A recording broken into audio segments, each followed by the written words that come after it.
આ તરફ થોરિયાળી જાદરા બાપુના મંદિરે મહાબીજ ઉત્સવ ઉજવાઈ ગયો।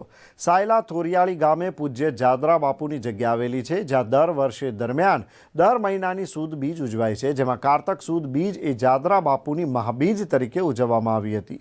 આ દિવસે હજારોની સંખ્યામાં લોકો દર્શન કરવા આવ્યા હતા અને મહાબીજના દિવસે પ્રસાદમાં ચોખા, ગોળ અને દૂધ આપવામાં આવે છે, જેનું પણ મહત્વ છે।